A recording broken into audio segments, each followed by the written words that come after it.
Assalamualaikum warahmatullahi wabarakatuh. Perkenalkan, nama saya Farhan dari Prodi Sistem Informasi. Di sini saya akan mempresentasikan tugas 1 dari matkul pengembangan sistem informasi.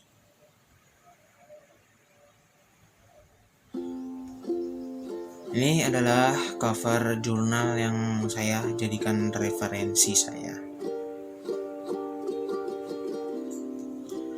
Yang pertama itu ada pengertian dan definisi sistem development life cycle atau SDLC. Itu merupakan suatu urusan dari beberapa proses secara bertahap di dalam merancang dan mengembangkan sistem yang dikenal juga dengan nama Information System Development atau Application Development. Berikutnya ada tahap siklus hidup sistem secara umum. Yang pertama itu ada perencanaan. Tahapan ini biasanya dilaksanakan untuk memberikan jawaban dari pertanyaan apakah proyek tersebut layak untuk dikerjakan dari sisi teknis, operasional, dan juga biaya. Yang kedua itu ada analisa, di mana analisa ini adalah kegiatan penguraian dari suatu sistem informasi yang utuh ke dalam bagian komponennya, dengan maksud untuk dapat mengidentifikasi dan mengevaluasi permasalahan yang ada. Poin yang ketiga itu ada perancangan. Perancangan adalah kegiatan untuk mengidentifikasi sistem serta menyiapkan apa yang dibutuhkan dalam merancangnya. Yang keempat itu ada implementasi, di mana implementasi ini adalah kegiatan untuk mengubah rancangan menjadi kode program. Lebih tepatnya untuk menyiapkan atau memenuhi kebutuhan sistem komputer.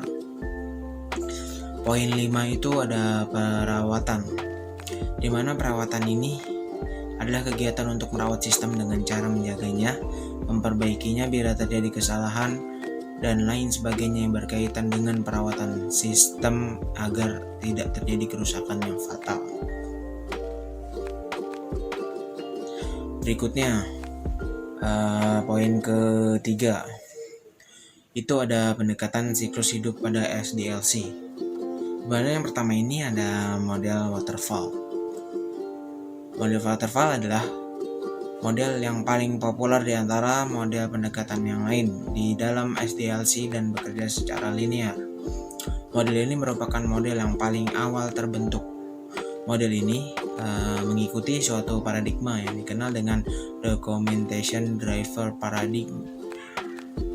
Dan harapannya agar setiap kegiatan yang dilakukan ditulis dengan spesifikasi laporan secara detail. Berikutnya itu ada model spiral, di mana model spiral ini merupakan penyajian pembuktian dari tahapan pengembangan sistem yang selalu berputar. Model ini dapat menggambarkan tahapan-tahapan yang tidak berurutan, ditulis dengan spesifikasi laporan yang detail. Model ini juga memperlihatkan kebutuhan proses pengulangan ke tahap awal sampai beberapa kali sejalan dengan perkembangan sistemnya.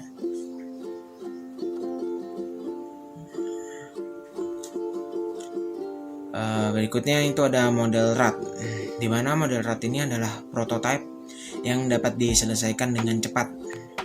Pada model ini, hal yang ditekankan adalah pembuatan prototipe di mana bentuk dan fungsinya serupa dengan produk yang diinginkan, sehingga dapat melakukan pengujian terhadap kegunaannya.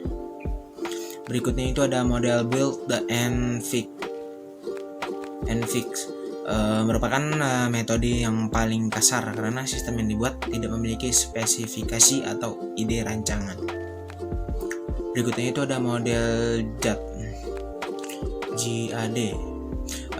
Itu merupakan metode yang mengembangkan software melalui serangkaian pembangunan yang selalu bertambah atau increment, dan sistem tersebut biasa disebut dengan sistem increment model.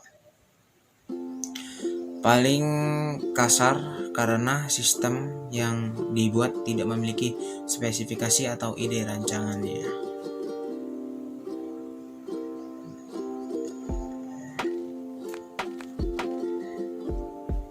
Berikutnya itu ada model Synchronous dan Stabilize, merupakan jenis model instrumental yang juga menggabungkan kelebihan dari model spiral dengan teknologi mengamati dan mengukur coding dan mengatur coding. Pendekatan ini memungkinkan beberapa tim bekerja secara paralel.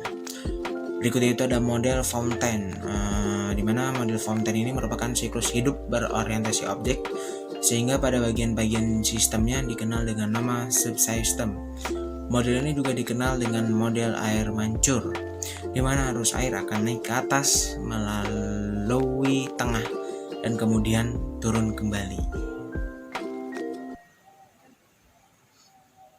Nah, sekian presentasi dari saya. Kurang lebihnya mohon dimaafkan. Wabillahi taufik wa hidayah. Wassalamualaikum warahmatullahi wabarakatuh.